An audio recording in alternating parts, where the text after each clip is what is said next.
تاريخ 20 شهر 9 سنة 2018 وصل اتصال لشرطة مدينة ويمبلدون في إنجلترا بيفيد إنه في بيت طالعة منه رائحة كتير كريهة وإنه حديقة هالبيت عم تنحرق. راحت الشرطة ورجال الإطفاء وطفوا الحريق ليكتشفوا إنه في أطراف إنسان كانت عم تحترق، أو بالأحرى أصحاب هالبيت كانوا عم يحرقوا جثة. هلو جايز، بتمنى كلكم تكونوا بخير وعلى خير. رجعت لكم اليوم بقضية جديدة وفيديو جديد.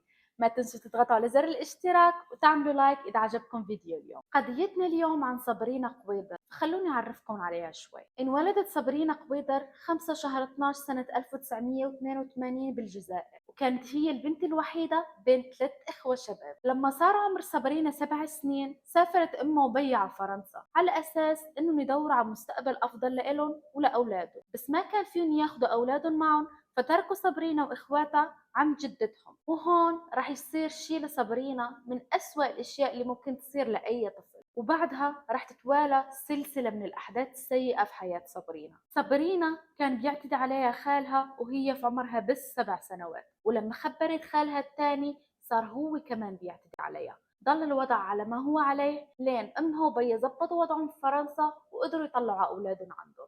طفولة صابرينا ومراهقتها كانت كتير صعبة، فكل العالم اللي حواليها كانوا بيقولوا إن هي كانت إنسانة كتير صعبة وكتير بتعمل دراما حتى تاخد الشي اللي بدها إياه، وإنه هي إنسانة كتير غريبة وتصرفاتها غريبة.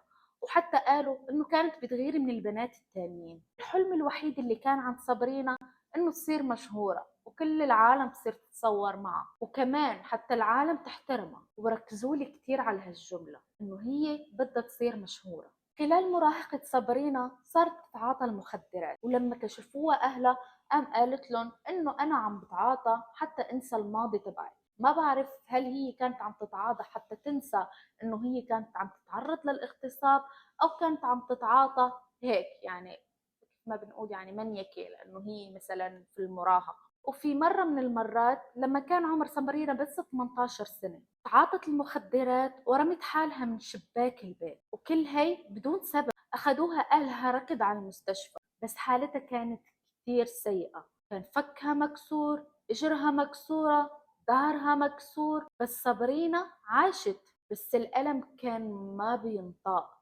فاضطروا الدكاترة إنه يعطوها أدوية ومهدئات حتى يخف الألم.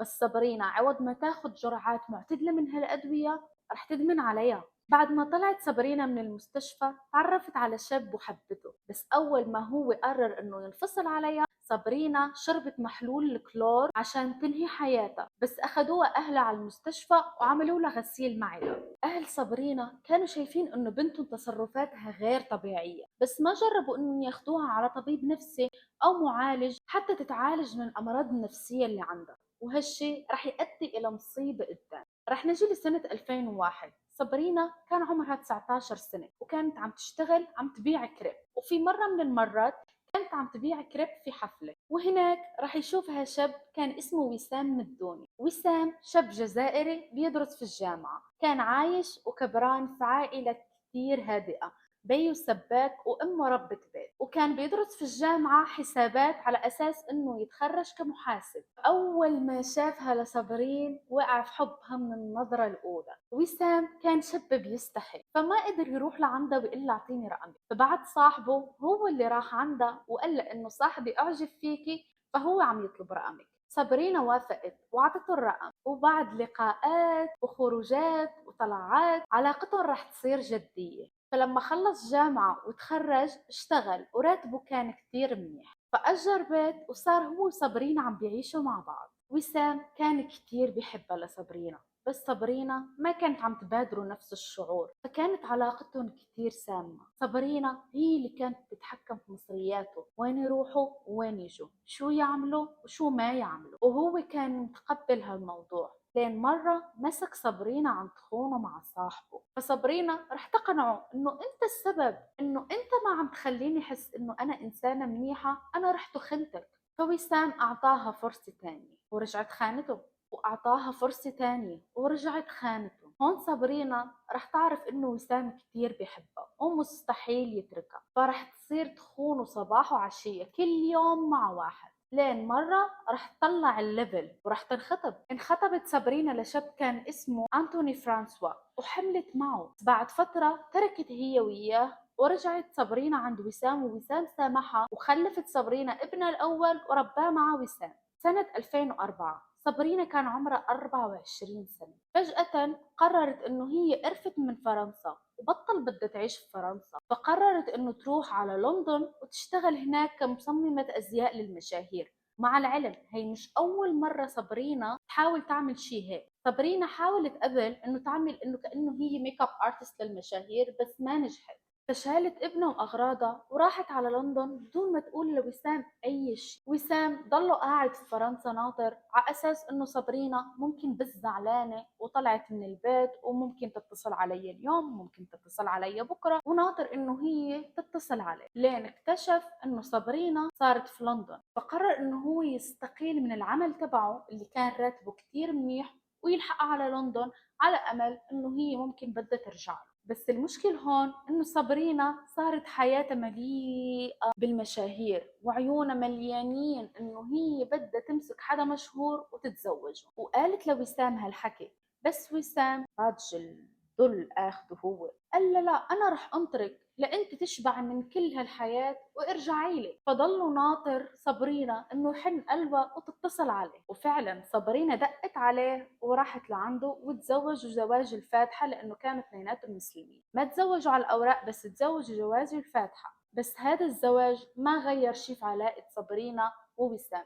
صابرينا كانت لساتها مركزة إنه هي بدها تكون مع حدا مشهور. لين تحققت غايتها وفي مرة كانت قاعدة في بنك فالتقت مع المنتج المشهور مارك وولتر، وهي تعرفت عليه. أول ما شافته هي كانت حافظة كل الصور وبتعرف الأسامي والتاريخ وكل المشاهير وين بيروحوا. فخلونا نتعرف شوي على مارك وولتون للعالم اللي ما بتعرفه. مارك وولتون هو منتج مشهور، وقبل ما يصير منتج كان عضو في فرقة بويزون. اشتغل قبل مع جينيفر لوبيز، ليدي غاغا، وإنريك إغليسياس. بس الغريب هون انه مارك وولتون هو اللي طلب رقم صابرينا وهو اللي راح عندها على اساس انه يتعرف عليه. واكيد صابرينا وافقت وعطته رقمها، يعني اكيد مستحيل يعني اول ما قال لها اعطيني رقمك خد عادي، يعني مع انه هي متزوجه على اساس انه متزوجه بوسام، بس عادي عطت رقمها لمارك وولت. وبسرعه وما اخذت وقت من الظهره الاولى والظهره الثانيه تركت وسام وراحت عاشت مع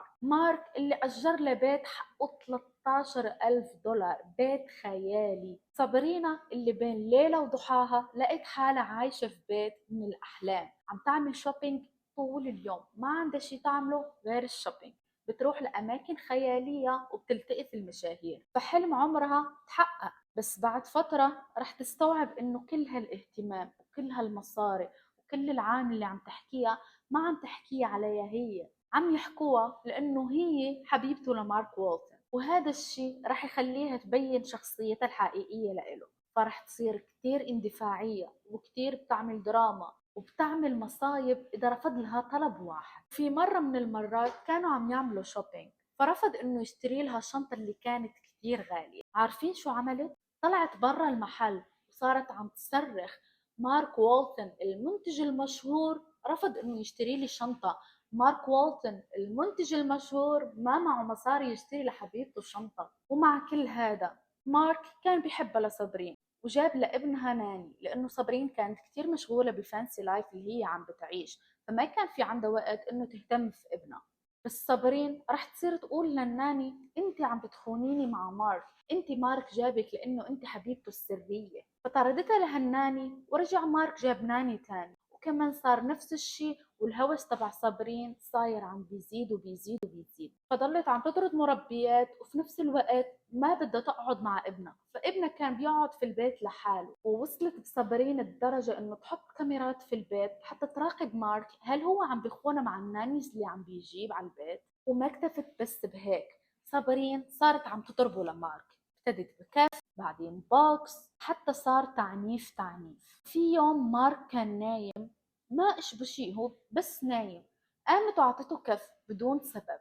واول ما صحي وصار يصرخ وقال لها انه رح اتركك قامت عملت له نفس ما كانت عم تعمل لوسام، صارت عم تبكي وانا مش حاسه بحالي منيح. وكلنا بنعرف انه للصبر حدود. مارك قرر انه يترك صابرينا بس هو عارفة إنه هي كتير مجنونة، لهيك قرر إنه يتركها ويرجع على أمريكا حتى ما تعملش مصيبة فيه. وبالفعل هيك صار، وأول ما وصل مارك على أمريكا اتصلت له صابرين: ألو، كيفك؟ أنا حامل.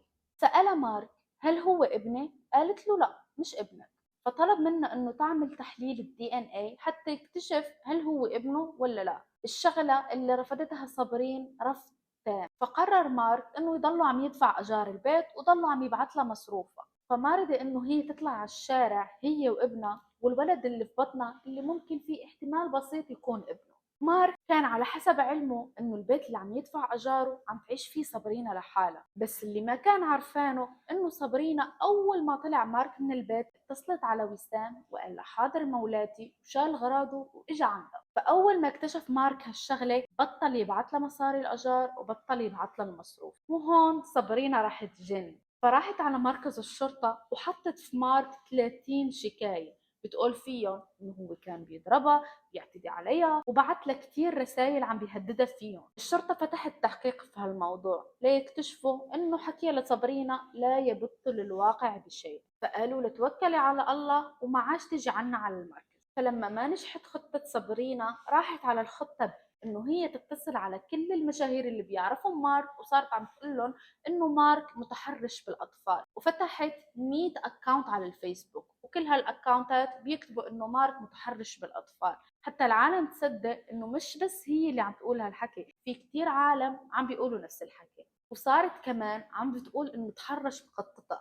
بس المشكل هون انه صابرينا ما عندها قطة، بس ولا شيء من اللي عملت نجح. فقررت انه ترجع مرة تانية على الشرطة وقالت لهم انه مارك عمل لها هاك للاكونتات تبعها، وانه هو باعت هليكوبتر عم تلف فوق بيتها 24 ساعة. بس الشرطة لما شيكت لقت انه صابرينا حاطة 30 شكاية قبل، وحققوا شوي وعرفوا انه كمان حكيها ما منه شيء، فرجعوا عطوها هي غرامة وقالوا لها ما عادش ترجعي لعنا مرة تانية. صابرينا حتى لما وقف مارك يبعث لها مصاري ضلت عايشة حياة الأغنياء في بالها، وهالشي اللي رح يخلي وسام يدخل في كتير ديون، ورح يصير يشتغل 3 أشغال بس عشان يسكر جزء بسيط من الدين اللي عم بيشيل عشان صابرينا. وضلهم عايشين في نفس البيت اللي كان أجر لمارك اللي حقه 13,000 دولار. فكتير عالم رح تقلي كيف كانوا عم يدفعوا الأجار؟ ما كانوا عم يدفعوا الأجار. صابرينا ووسام كان لما بيجي عندهم الشخص اللي بده ياخد اجار تبع البيت او صاحب البيت او لاند لورد مثل ما بيقولوا له، كانوا بيطلعوا له بالعصايات وبيصير بدهم يضربوه، وما سلم منهم حتى جيرانه. الجيران كانوا عم بينادوهم الجيران من الجحيم، فكانوا عم بيخلوا الزبالة برا في الشارع حتى تصير ريحتها كتير بشعة، كانوا عم بيصفوا قدام بيوت العالم، وما كان حدا سالم من شره. في هذا الوقت صابرينا كانت كتير مشغولة بحياة المشاهير، هي ما عم تشتغل بس هي مشغولة بحياة المشاهير وبمارك، وهي عندها هلأ صار ولدين وما في عندها وقت انه تهتم فيهم وبأكلهم وبشربهم. فقررت انه تجيب مربية، بس المشكل هون انه هن ما عندهم مصريات المربية، فقرروا انه يجيبوا شيء اسمه اوبير. اوبير هي بنت بيكون عمرها بين 19 و 30 سنة، مثلا بدها تجي على لندن مثلا من اسبانيا فرنسا او اي دولة، تجي مثلا على لندن تقعد مع هالعالم وما بتدفع اجار مقابل انها تساعدهم في البيت وفي الاولاد، وفي نفس الوقت هي بتطور مهارات اللغة، بتطلع وبتتعرف على العالم، وهن هالعالم كمان بيكونوا بيعطوها اجر بسيط كل اسبوع، مثلا بيعطوها $50 $60 في الاسبوع. فصابرينا ووسام حطوا منشور انه بيفيد انه بدهم بنت اوبير، وفعلا رح ترد عليهم بنت كان اسمها صوفيا ليونيل، فرنسية الجنسية ومن مواليد 7 شهر 1 سنة 1996. صوفي كانت بنت كتير محبوبة وكتير لطيفة وكتير بتحب الأولاد الصغار، فلما تخرجت من المدرسة أخذت دروس في الاعتناء في الأطفال، وأول فرصة إجتها هي مع صابرين ووسام، فقررت إنه توافق عليها وتروح على لندن تكتشف الثقافة وتتعلم اللغة وفي نفس الوقت تضل مع الأطفال. شهر 1 سنة 2016 سافرت صوفي عند صابرينا، وكان في الأول كله تمام. كانت صابرينا بتظبط شعرها لصوفي، بتعمل لها ميك اب لأنه هي كانت كتير بتحب هالشغلة، وكمان صوفي كانت بتطلع وبتروح وبتحكي مع العالم برا وبتتعرف عليهم. بس فجأة لما صابرينا ووسام رح يشوفوا إنه صوفي إنسانة كتير منيحة وإنسانة كتير هادية وبتهتم في الأولاد، رح يكبوا عليها كل الشغل. فرح تصير صوفي من أول ما تصحى الصبح لحد ما بتنام عم تشتغل وعم تهتم في الأولاد، وما عم تعمل شي تاني غير هالشي. وحتى الأجار الأسبوعي اللي كانوا عم يعطوها صابرينا ووسام رح يوقفوا يعطوا لصوفي هالأجار. وما رح يكتفوا بس هالشي، صابرينا ووسام منعوا على صوفي الأكل، فلقيت حالها في بلد غريب ما بتعرف لغته وبدون مصاري وبدون أكل. صوفي ما حكت لأهل هالشي، كانت عم تتصل على أمها وبتقلها إنه كل شي منيح. وصابرينا فجأة رح ترجع لجنانها، ورح تصير تقول لصوفي إنه أنت حبيبته لمارك، وأنت عم بتجيبيه بالليل وعم تفوتيه على البيت لما كلنا بننام. بس مارك في هذا الوقت كان في أمريكا وما بيعرف حتى صوفي مين. صابرينا ضلت عم تقول لصوفي إنه أنت عم بتفوتيه لمارك في الليل وعم بتخليه يعتدي على أولادي. هون صوفي رح تستوعب إنه هي مع إنسانة غير طبيعية، فرح تدق لأمها، بس ما رح تقلها شو صاير معها، بس رح تقلها إنه أنا تعبت فيكي تحجزي لي تيكت على فرنسا. أمها فعلا حجزت لها طيارة في شهر 8 سنة 2018، الطيارة اللي ما عمر صوفي رح تركب فيها، لأنه صابرينا جنانها رح يزيد. وأخذت صوفي على مركز الشرطة وقالت لهم إنه هي بعتها مارك لإلي حتى تتجسس علي. وضلت عم تقول قدام الشرطة: اعترفي اعترفي، قوليلن شو عملتي، قوليلن كيف بعتك مارك لإلي. فالشرطة رح يدخلوا صوفي لغرفة لحالها ورح يحققوا معها ورح تقول لهم إنه أنا ما بعرف مارك. وفعلا الشرطة صدقوها وبعتوها مع صابرينا مرة تانية على البيت. وهالشي كتير زعجني، لأنه الشرطة كان فيها تشوف كيف حالة صوفي، لأنه كانت صارت كتير ضعيفة من قلة الأكل. بس هن ما أخذوا أي إجراء. لما رجعوا على البيت صابرينا ووسام رح يحبسوا صوفي في غرفة، ورح ياخدوا لها جواز سفرها، التيكت اللي حجزت لأمها، ثيابها، وتليفونها. وصارت صابرينا ووسام عم يستجوبوا صوفي لساعات كل يوم. وصابرينا جابت كاميرا وحطتها قدام صوفي، وفعلا في 18 ساعة مسجلة، وهال 18 ساعة صابرينا كانت هي اللي عم تحكي فيهم، بس عم تقلها اعترفي اعترفي اعترفي اعترفي. وصوفي كانت بس ساكتة لأنه ما في عندها طاقة حتى تحكي أصلا. وما اكتفوا بس بهيك، كانوا عم بيعبوا بانيو المي وبيحطوا راسها فيه وبيضلوا يطلعوها، بيحطوا راسها وبيطلعوها وبيضلوا يقولوا لها اعترفي. كسروا فكها وكسروا ظهرها. وبعد كل هالعذاب قررت صوفي انه تعترف، على امل انه صابرينا تاخدها عند الشرطة والشرطة هناك ممكن يساعدوها. وفعلا اعترفت، بس صابرينا ووسام ما اخذوها لعند الشرطة. صابرينا ووسام غرقوا صوفي في البانيو تبع المي، وبعد ما تأكدوا انه ماتت مارسوا الجنس جنب الجثة تبعها. وهلا صار عندهم مشكل كيف بدهم يخفوا جثة صوفي، فقرر وسام انه يروح على محل ويشتري منتجات تنظيف ويشتري فحم حتى يحرقوا الجثة. وفعلا في فيديو لوسام هو عم يشتري هالشغلة.